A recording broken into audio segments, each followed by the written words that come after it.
నిన్న అర్ధరాత్రి 1 సమయంలో దాదాపు 6 ఎమ్మెల్సీలు కాంగ్రెస్ పార్టీలో రేవంత్ రెడ్డి సమక్షంలో చేరడం జరిగింది. బసవరాజు సారయ్యతో పాటు దాదాపు 6 చాలా కీలకమైనటువంటి నేతలను చెప్పుకోవచ్చు.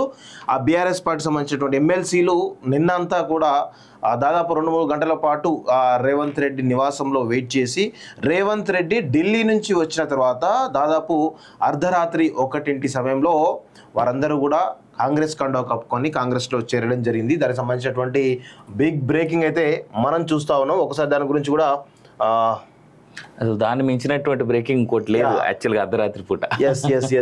6 బీఆర్ఎస్ ఎమ్మెల్సీలు కాంగ్రెస్ లోకి కారు దిగిన దండే విఠల్, భానుప్రసాద్, బసవరాజ్ సారయ్య, దయానంద్, ప్రభాకర్ రావు, ఎగ్గ మల్లేశం. రేవంత్ నివాసంలో అర్ధరాత్రి 1 గంట తర్వాత పార్టీ మారిన నేతలు. బీఆర్ఎస్ పార్టీకి దెబ్బ మీద దెబ్బ తగులుతోంది. ఆ పార్టీ నేతలు ఒక్కొక్కరుగా కారు దిగిపోతున్నారు, హస్తం గుట్టికి చేరుతున్నారు. గురువారం అర్ధరాత్రి 1 గంట తర్వాత 6 బీఆర్ఎస్ ఎమ్మెల్సీలు కాంగ్రెస్ కండువా కప్పుకున్నారు. దండ విఠల్, భానుప్రసాద్, బుగ్గారపు దయానంద్, ప్రభాకర్ రావు, ఎగ్గె మల్లేశం, బసవరాజ్ సారయ్య అధికార పార్టీలో చేరారు. వీరంతా గురువారం రాత్రి సీఎం రేవంత్ రెడ్డి నివాసానికి చేరుకున్నారు. ఆయన ఢిల్లీ నుంచి రావాల్సిన విమానం ఆలస్యమైంది. ఢిల్లీ నుంచి రాగానే 6 ఎమ్మెల్సీలు రేవంత్తో భేటీ అయ్యారు. అనంతరం దీపాదాస్ మున్సి సమక్షంలో సీఎం వారికి కాంగ్రెస్ కండువా కప్పారు. మండలిలో కూడా ఆధిక్యం కోసం కాంగ్రెస్ పావులు కదుపుతోంది. శాసనమండలిలో మొత్తం సభ్యుల సంఖ్య 40 కాగా 2 సీట్లు ఖాళీగా ఉన్నాయి. కాంగ్రెస్ కు ప్రస్తుతం 6 సభ్యులు ఉన్నారు. తాజాగా 6 చేరడంతో ఆ పార్టీ బలం 12కు చేరింది. అవసరమైనప్పుడు వామపక్ష ఎమ్మెల్సీ మద్దతు కూడా కాంగ్రెస్కే ఉండేటువంటి అవకాశం ఉంది. ఇక కాంగ్రెస్కు మరో 5-6 సీట్లు ఉంటే మెజార్టీ దక్కుతుంది.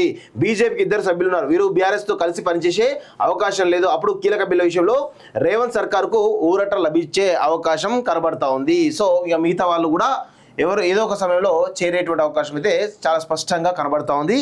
ఆఖరికి ఎమ్మెల్సీ కవిత తను జైలు నుంచి బయటకు వచ్చిన తర్వాత కూడా కాంగ్రెస్ కండో కప్పుకున్న ఆశ్చర్యం లేదు.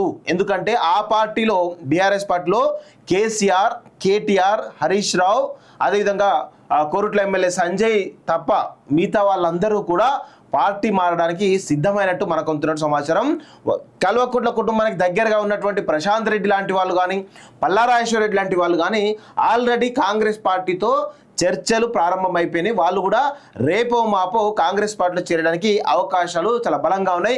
ఇక హైదరాబాద్ సంబంధించినటువంటి ఎమ్మెల్యేలు ఎవరైతే ఉన్నారో వీళ్ళందరూ కట్టగట్టుకొని కాంగ్రెస్ పార్టీలో అసెంబ్లీ సమావేశాల కన్నా ముందు చేరడం ఖాయమైపోయింది.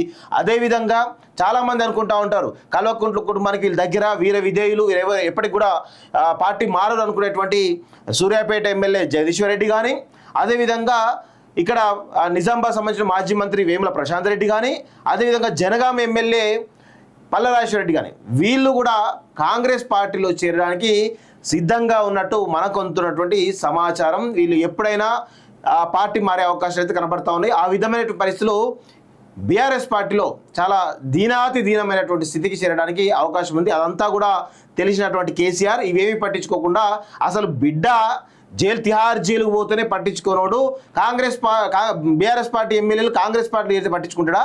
ఆయనకు ఎప్పుడు కూడా అవకాశం అదును కోసం చూసేటువంటి అవకాశం కనబడతా ఉంది.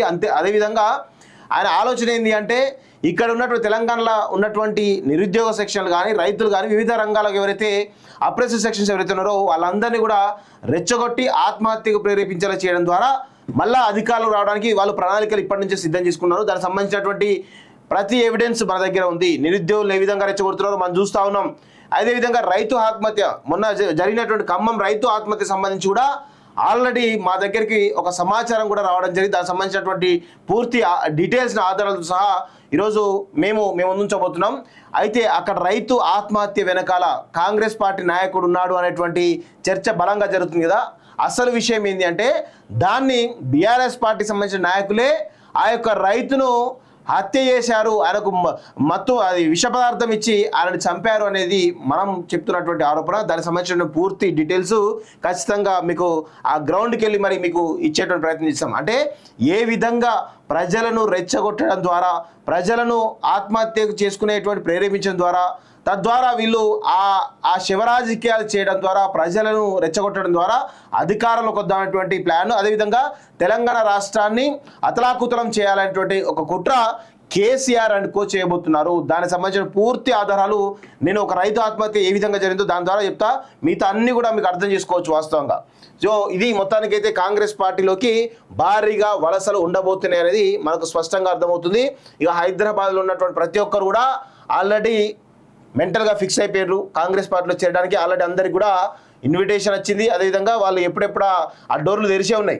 ఇన్ఫాక్ట్ పార్లమెంట్ ముందే జరగాల్సింది ఆల్రెడీ కలిసి కూర్చొని మేము ఇంతిస్తాం అంతిస్తాం. ఎప్పుడైనా పార్టీలు ఇస్తాయి జనరల్ గా, ఈసారి ఏందో ఉల్టా వీళ్ళే మేమే పైసలు ఇస్తాం మమ్మల్ని పెట్టుకోరు మీ దగ్గర అని చెప్పేసి అడుక్కుంటా ఉన్నారు ఇవాళ కాంగ్రెస్ పార్టీని. నిన్న అర్ధరాత్రి 1 సమయంలో దాదాపు 6 ఎమ్మెల్సీలు కాంగ్రెస్ పార్టీలో రేవంత్ రెడ్డి సమక్షంలో చేరడం జరిగింది. బసవరాజు సారయ్యతో పాటు దాదాపు 6 చాలా కీలకమైనటువంటి నేతలను చెప్పుకోవచ్చు. ఆ బీఆర్ఎస్ పార్టీ సంబంధించినటువంటి ఎమ్మెల్సీలు నిన్నంతా కూడా దాదాపు 2-3 గంటల పాటు రేవంత్ రెడ్డి నివాసంలో వెయిట్ చేసి, రేవంత్ రెడ్డి ఢిల్లీ నుంచి వచ్చిన తర్వాత దాదాపు అర్ధరాత్రి 1 సమయంలో వారందరూ కూడా కాంగ్రెస్ కండవ కప్పుకొని కాంగ్రెస్లో చేరడం జరిగింది. దానికి సంబంధించినటువంటి బిగ్ బ్రేకింగ్ అయితే మనం చూస్తా ఉన్నాం. ఒకసారి దాని గురించి కూడా అసలు దాన్ని మించినటువంటి బ్రేకింగ్ ఇంకోటి లేదు యాక్చువల్గా అర్ధరాత్రి పూట. 6 బీఆర్ఎస్ ఎమ్మెల్సీలు కాంగ్రెస్ లోకి కారు దిగిన దండే విఠల్, భానుప్రసాద్, బసవరాజు సారయ్య, దయానంద్, ప్రభాకర్ రావు, ఎగ్గ మల్లేశం. రేవంత్ నివాసంలో అర్ధరాత్రి 1 గంట తర్వాత పార్టీ మారిన నేతలు. బీఆర్ఎస్ పార్టీకి దెబ్బ మీద దెబ్బ తగులుతోంది. ఆ పార్టీ నేతలు ఒక్కొక్కరుగా కారు దిగిపోతున్నారు, హస్తం గుట్టికి చేరుతున్నారు.